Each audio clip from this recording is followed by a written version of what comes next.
जैसे आप बीजेपी को लगातार सदन में कटघरे में खड़े करते हैं और मीडिया पर भी करते हैं, लेकिन हाल ही में आपकी नज़दीकियां बीजेपी नेताओं के साथ बढ़ रही। जब से आपकी पार्टी बनी और हाल फिलहाल में जब आप सांसद बने हो, उसके बाद कुछ वीडियो वायरल होते हैं जो मानवर साहब के हैं। उनमें मानवर साहब की स्पीच वायरल की जाती है कि मेरे मर जाने के बाद, यानी मेरे इस दुनिया से चले जाने के बाद कई पार्टियां बनेंगी, कई संगठन बनेंगे, लेकिन आपको बीएसपी को नहीं छोड़ना है। मैं राज्यसभा के एक सांसद हैं, दलित सांसद रामजीलाल सुमन, उन्होंने राणा सांगा पर बयान आया। ठीक है। समाजवादी पार्टी की तरफ से ये बयान था और कई साल पहले प्रमोशन में आरक्षण भी दलित सांसद के थ्रू ही फड़वाया था। तो क्या अखिलेश यादव दलित नेताओं की चिता पर राजनीतिक रोटियां नहीं सेक रहे हैं? यूपी की राजनीति में कभी आप और आकाश आनंद साथ आ सकते हैं भविष्य में, अगर आकाश आनंद हाथ बढ़ाएं तो। 27 का चुनाव है और उससे पहले बिहार में चुनाव है। एक चर्चा है, क्या आपकी पार्टी किसी के साथ गठबंधन करेगी 2027 में? और हाल ही में बिहार में चुनाव। अखिलेश यादव का एम22 समीकरण है और वो दावा करते हैं कि मेरे साथ यादव और मुसलमान हैं। तो क्या 27 में आप यादव और मुसलमानों को तोड़कर अपने पक्ष में कैसे लाएंगे? चार उदाहरण दो ऐसे आप। जैसे हाल ही में गिरिराज सिंह ने आपको वीर हनुमान, नजदीकियां लगातार आजम खान से बढ़ती हुई नजर आ रही हैं, लेकिन उन्होंने बाबा साहब को भूमाफिया बताया था और अखिलेश यादव उस मंच पर मौजूद थे। ठीक है। कार मैं नंजन सिंह और आप देख रहे हैं आपके अपने चैनल बहुजन साथी को। दरअसल आपको बता दें, आज हमारे साथ मौजूद हैं इस देश की बुलंद आवाज नगीना से सांसद चंद्रशेखर आजाद जी, जिनसे देश में हो रहे लगातार राजनीतिक घटनाक्रमों पर बातचीत करेंगे और समझेंगे इस देश की क्या राजनीति किस ओर करवट बदल रही है। साथ ही आपको बता दें, लगातार सांसद चंद्रशेखर आजाद जिस दिन से सांसद बने हैं उस दिन से लगातार समाज पर हो रहे अन्याय अत्याचार के खिलाफ मजबूती से आवाज़ उठा रहे हैं। पहले तो भाई साहब आपका स्वागत है। धन्यवाद। जय भीम। लगातार जब से आप सांसद बने हो, लगातार देश में तमाम घटनाएं हो रही हैं, लगातार आप उठाने का काम कर रहे हो। क्या सरकार पर आपकी जो आवाज़ उठा रहे हो उससे फ़र्क पड़ता है? देखो, ये बड़ा महत्वपूर्ण सवाल है निंजन जो आपने उठाया है कि भाई ये जो घटनाक्रम होते हैं इन पर आवाज़ उठाने से क्या होता है। जी। लोकतंत्र में विरोध बदलाव के संकेत होता है। जी। जब विरोध के स्वर मुखर होते हैं, उसकी आवाज़ बुलंद होती है, उसी से एडमिनिस्ट्रेशन, पुलिस पर और सरकार पर दबाव बनता है। जैसे कोई घटना हुई जी। और वो घटना से रोष कितना है, लोगों में गुस्सा कितना है, अगर इसका आकलन ना हो तो शायद कोई भी एजेंसी, कोई भी इंस्टीट्यूशन अपना काम ईमानदारी से नहीं करेगा। लेकिन जैसे उस घटना के प्रति एक रोष, जैसे मथुरा की घटना हुई थी जी। तो पूरे देश के लोगों में रोष पैदा हुआ, तो सरकार को जो कार्रवाई, सरकार हल्की कार्रवाई करना चाहती थी, वो बहुत सख्त कार्रवाई करनी पड़ी। जैसे मैं उदाहरण के तौर पे, एक मामला था दिल्ली में निर्भया का। वो एक ऐसा मामला था, उस पर पूरे देश में आंदोलन हुआ और आंदोलन का स्तर ये था कि हर जगह कैंडल मार्च और सब कुछ हो रहा था। उस आंदोलन से भय खा के सरकार ने उस बेटी को इलाज के लिए विदेश तक भेजा और सेकंड, उसके बाद, उस घटना के बाद, उसी घटना को आधार मान के सख्त कानून भी, जो रेप का जो कानून है 370, उसकी परिभाषा को भी और विस्तृत कर दिया। जी।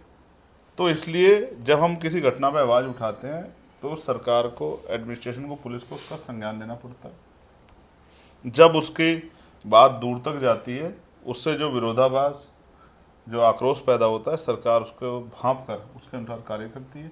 कई बार तो आपने देखा होगा, जिस मामले में पुलिस कार्रवाई नहीं कर रही होती, उसमें तो एक ट्वीट करने से ही पुलिस का संज्ञान लेकर कार्रवाई करती है और कई जगह पे गिरफ्तारी और बड़ी घटना जो है कार्रवाई को भी अंजाम दिया जाता है। तो इसलिए ये ज़रूरी है, वरना अगर ये नहीं होगा तो शायद बहुत बड़ी बड़ी घटना भी छिप जाएंगी।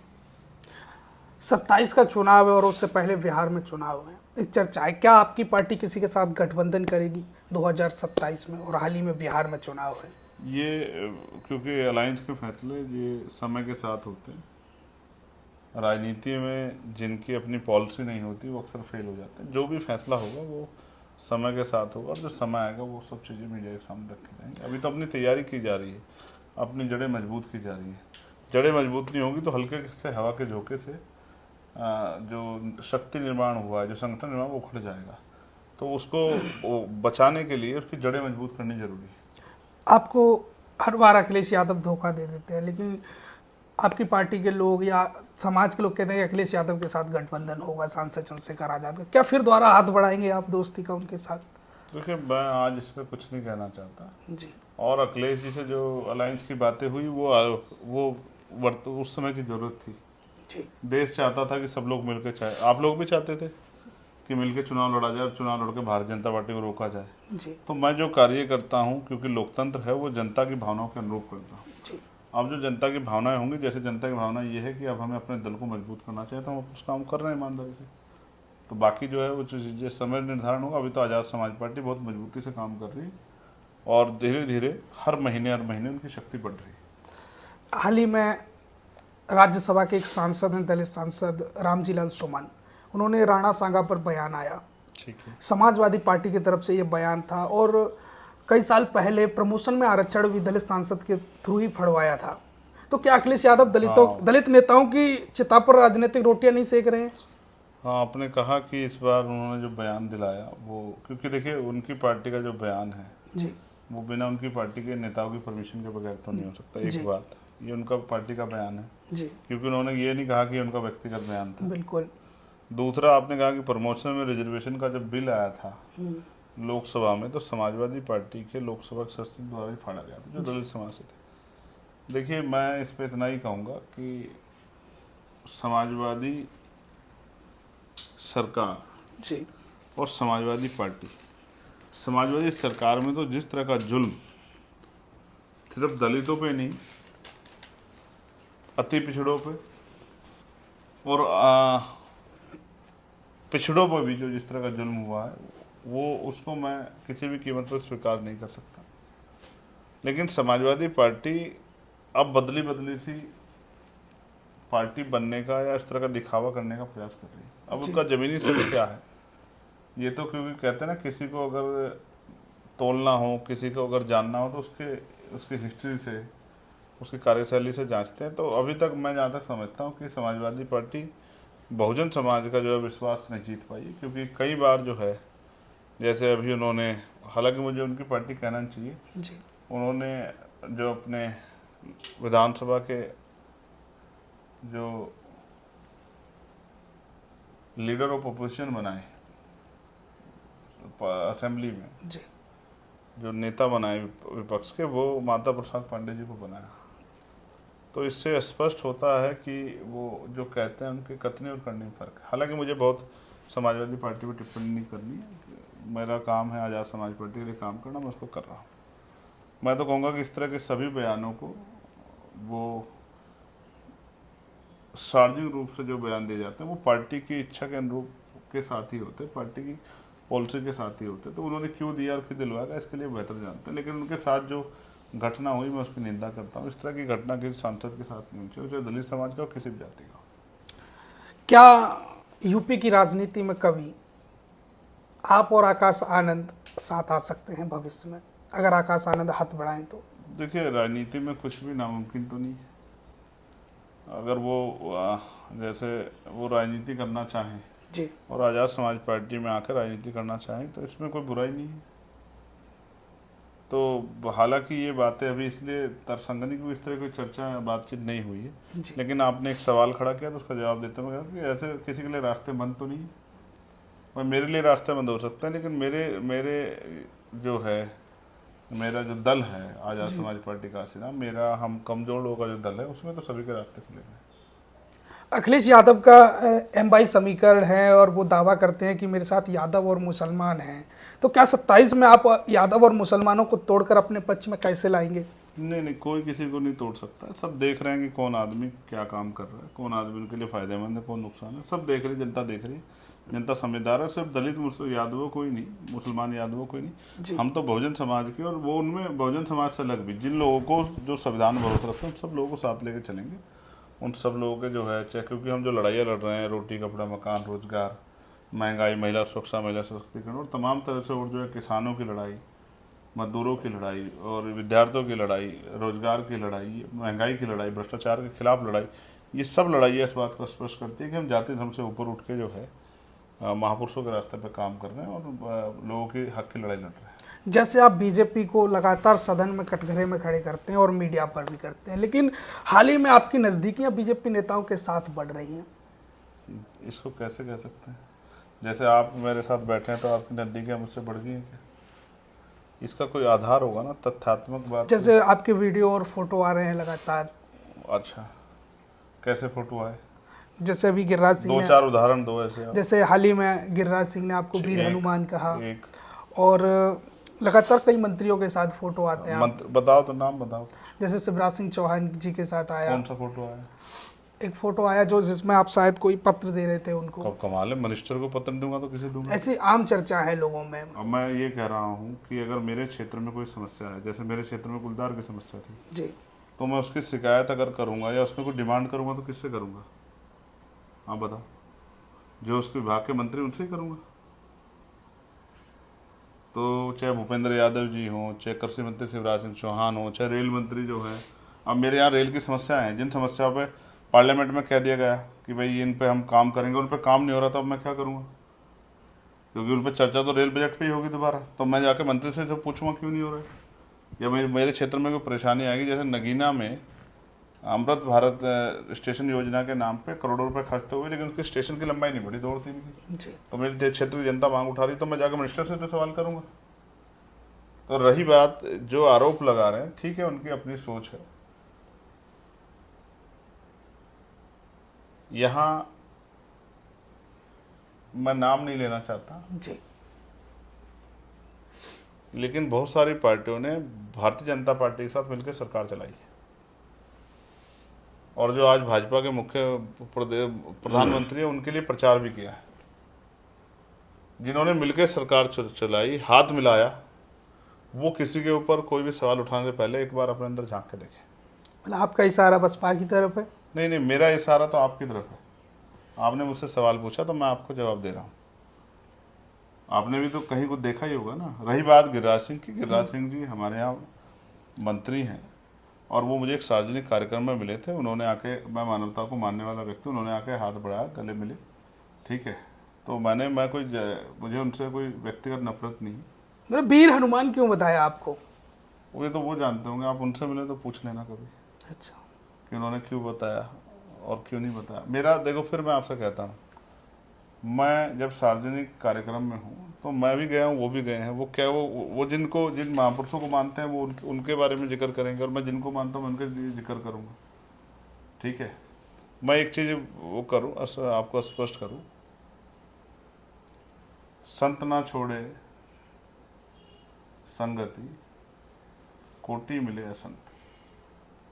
संत जो होता है वो अपनी संगत नहीं छोड़ता है। जी, इसका ये हमें बचपन में पढ़ा गया था कि अगर चंदन के वृक्ष पे हजारों सांप भी लिपट जाए जो विष से भरे होते हैं, तो भी चंदन अपना जो है, जो स्वभाव होता है, जो शीतलता होती है, उसको नहीं छोड़ता। रही बात, मैं तो चाहता हूँ कि ऐसे लोग जिनके मन में किसी धर्म के प्रति, किसी जाति के प्रति उनकी नफरत और जाति, मैं ब्राह्मण बनिए ठाकुर का विरोधी थोड़ा ही हूँ, मैं उनको समता के मार्ग पर लाना चाहता हूँ। मैं देश को तोड़ना नहीं चाहता जातियों में, मैं देश को जोड़ना चाहता हूँ। देश जुड़ के तरक्की करे, देश में जो विषमताओं की भावनाएं, गैर बराबरी खत्म। मैं चाहता हूँ कि ब्राह्मण, ठाकुर, बनिया और वो सब जातियाँ जिनके अंदर अभी जो लोग इसको जो है समानता को स्वीकार नहीं कर पाए, वो स्वीकार करें। तो मैं फिर आपसे स्पष्ट करूँगा कि मैं इन सब चीज़ों पे वो नहीं करता हूँ, मैं अपना काम करता हूँ। और जो आदमी काम करता है, जो लोग नहीं काम करते, खाली बैठे रहते हैं, वो इस तरह की प्रचार विचार करते हैं।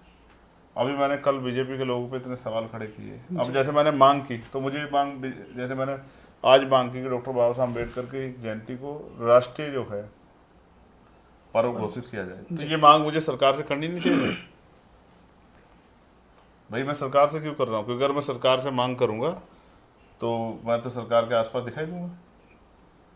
तो अभी तो हमारे लोग तो भोले भाले, उनको यही नहीं पता कि भाई अब जो सरकार में उन्हीं से काम लेना है, ठीक है। तो मैं फिर आपसे कहूँगा कि यहाँ क्या ना, एक दल है जिसको आज़ाद समाज पार्टी, जो समाज के लिए काम कर रहा है। कुछ दल ऐसे हैं जो काम तो नहीं कर रहे, लेकिन हाँ बेचारे वो जो है इस तरह की चीज़ें करके वो लोगों को दिग्भ्रमित और गुमराह करने काम करने की कोशिश कर रहे हैं, जबकि जनता अब उनकी बातों में आने वाली नहीं। आपकी नज़दीकियाँ लगातार आजम खान से बढ़ती हुई नज़र आ रही हैं, लेकिन उन्होंने बाबा साहब को भूमाफिया बताया था और अखिलेश यादव उस मंच पर मौजूद थे। ठीक है। तो क्या ऐसे लोगों को आपकी पार्टी अगर कभी वो आना चाहें तो कभी लेगी? तो अभी तो वो हमारी पार्टी में है ही नहीं। कभी देखिए, भविष्य जैसे रामजी लाल सुमन ने जो बयान दिया, जी और वो तो शेड्यूल कास्ट के हैं, बिल्कुल अब उन्होंने जो बयान दिया है वो समाजवादी पार्टी में रहते दिया है। जी तो जो बयान उन्होंने जिस पार्टी में रहते दिया, वो उसकी जिम्मेदारी उस पार्टी की है। जो जिस पार्टी में रहेगा उसकी विचारधारा के आधार पर बोलेगा। जी कोई आजाद समाज पार्टी में होगा तो किसी जाति धर्म का हो, वो बाबा साहब अम्बेडकर के विचारों के आधार पर बोलेगा, वो फूले साहू के विचारों के आधार पर बोलेगा। तो आप लोग इतनी चिंता करने की जरूरत नहीं है। आपकी चिंता है, किसी दल की चिंता है। मैं नहीं कह सकता कि अगर आजम खान इधर आ गए तो भारतीय उत्तर प्रदेश की राजनीति में क्या बदलाव होगा। तो इसलिए आप इस तरह का के सवाल ढूंढ रहे हैं। मगर मैं आपसे फिर ये कहूँगा, स्पष्ट, मैंने तो बहन जी को इस बयान के बाद भी उनका प्रचार करते देखा। जी 2019 का लोकसभा चुनाव मेरे याद है, बहन जी जो है मंच से उनके लिए, हमारे नेता रहे हैं बहन जी, हम उनसे सीखते हैं, वो आजम खान के लिए वोट मांग रही थी। आजम खान इतने बुरे थे, बहन जी उनके लिए वोट क्यों मांग रही थी? बिल्कुल। कि भाई आप ही सोचो ना कि वो क्यों वोट मांग रही थी। तो आजम खान साहब, मेरे उनसे राजनीतिक रिश्ते नहीं, भाई पारिवारिक रिश्ते हैं, वैचारिक रिश्ते हैं, हमें भावनात्मक लगाव भी, एक दूसरे के दुख सुख में खड़े होते हैं। तो आप ये सोचिए कि उन्होंने जिस पार्टी में रहते जो बयान दिया, वो उस पार्टी की विचारधारा के आधार पर दिया। वही लोग हैं जो आज भारतीय जनता पार्टी में जाके मुसलमानों के खिलाफ लाठी लेके घूम रहे हैं, वही जब दूसरी पार्टियों में रहे हैं तो वो ईद का त्यौहार भी मनाते थे। ये तो व्यक्ति की विचारधारा, उसके दल के सोच के आधार पर बयान दिए जाते हैं। समय का खेल है। समय का खेल है, समय का खेल है। समय के साथ साथ दल का भी खेल है, दल की विचारधारा का भी खेल है। बोध गया में आंदोलन चल रहा है, क्या समझ पा रहे हैं और आपका क्या समर्थन है? जरूरी आंदोलन है, लगातार मैंने पार्लियामेंट में उठाया वो, और 75 साल में मैं अकेला ऐसा सांसद जिसने पार्लियामेंट में उस एक्ट को रद्द करने की मांग की। और वो जो जगह है बोध गया, जहाँ ये समझिए कि और कोई ऐसी जगह नहीं है दुनिया में भगवान बुद्ध के नाम से जहाँ से जुड़ी हुई चीज़ें वो ज्ञान प्राप्ति का कोई और स्थान हो। यही एक स्थान है जहाँ भगवान बुद्ध ने ज्ञान की प्राप्ति की। ठीक है, तो दुनिया में हिस्ट्री में कहीं पढ़ोगे तो यही एक स्थान, इसके बाद दूसरा स्थान निकलेगा। तो उस स्थान पे भगवान बुद्ध के अनुयायियों को अवसर मिले, अधिकार मिले, इसमें कोई बुराई नहीं होनी चाहिए। मैंने मांग सरकार से उठाई है, मतलब आने वाले समय भी सरकार से मांग उठाऊंगा कि भाई ये जो एक्ट है उसको ख़त्म करके और वहाँ बुद्धिस्ट समाज के लोगों को उनका अधिकार दिया जाए, जैसे अन्य धर्मों के धार्मिक स्थानों पर उनको अधिकार दिया गया है। जैसे वक्फ का इशू आया तो सरकार जो एक्ट लाई है उसमें वो नॉन मुस्लिम को भी उसमें रख रही है।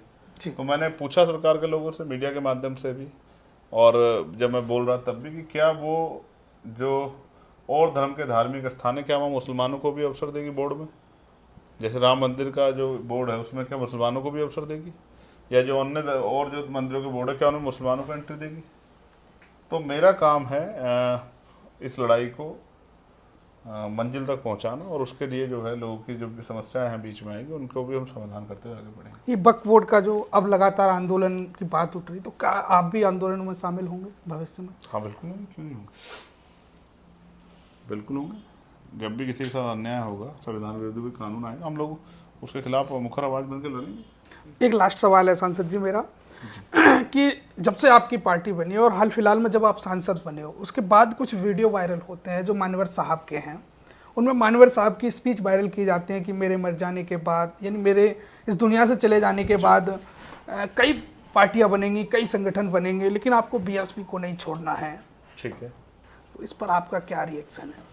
देखो, मैं स्पष्ट करूं, इस बात को समझने के लिए मैं माननीय काशीराम साहब को अपना नेता मानता हूँ।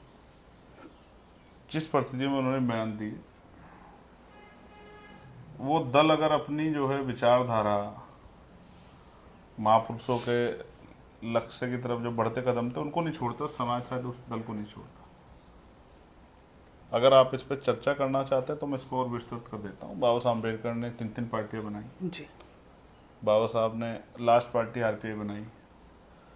काशीराम साहब पे हमें यहाँ ये सोचना पड़ेगा कि वो बाबा साहब के विरोधी थे या समर्थक, क्योंकि उन्होंने उनके खिलाफ जाके पार्टी बनाई। जी आरपीआई को छोड़ के उन्होंने अलग से अपना दल बनाया। उन्होंने DS4 बनाई, बामसेप बनाई, उन्होंने जो है बहुजन समाज पार्टी बनाई।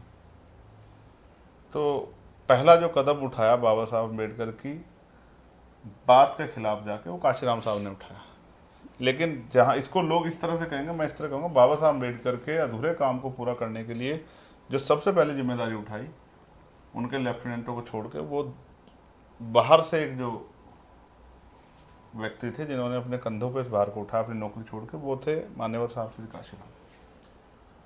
और काशीराम साहब का जो आंदोलन था, उस आंदोलन में जब महापुरुषों के विचारधारा को आगे बढ़ाने की अवसर नहीं मिली, तो उसके उसी रास्ते पर चलते हुए ये दूसरी बड़ी जिम्मेदारी हम लोगों ने उठाई, जिसका दल का नाम है आज़ाद समाज पार्टी काशीराम। जब ये दल बना, इसके खिलाफ तमाम तरह की बातें की गई। जब ये दल आगे बढ़ रहा था, तो इसके खिलाफ तमाम तरह के षड्यंत्र साजिशें की गई, और इनमें भी मुझे रोकने के लिए गोली तक मेरे ऊपर चलाई गई। जी बड़े बड़े नेताओं ने बयान दिए कि ये पार्षद का चुनाव नहीं जीत सकते हैं, सभासद का चुनाव नहीं जीत सकते हैं, जिला पंचायत का चुनाव जीत सकते हैं, जबकि उस समय तक हमारे पार्टी के कई चेयरमैन और जिला पंचायत भी थे। लेकिन अब आज़ाद समाज पार्टी ने अपने बलबूते पर खुद को साबित करके 2 सीटें लड़के 1 सीट पे अपना लोकसभा का सांसद बनाया। उन सब लोगों को मुंह से जवाब न देने के बजाय अपने कर्मों से जवाब दिया, अपने संघर्ष से जवाब दिया, अपनी मेहनत से जवाब दिया। मैं आज आपको कह रहा हूँ, अगर ये सत्य है तो ये भी सत्य है। उनसे पहले बाबा साहब अम्बेडकर ने कहा कि हम राजनीति में नायक पूजा मिशन को विनाश की तरफ ले जाती। ये जिनको मानवर काशीराम साहब गुरु मानते हैं, उनकी लाइन थी। उन्होंने कहा धर्म में तो नायक पूजा अच्छी बात है, ये मुक्ति की तरफ आगे बढ़ती है, लेकिन राजनीति में नायक पूजा नहीं करनी चाहिए।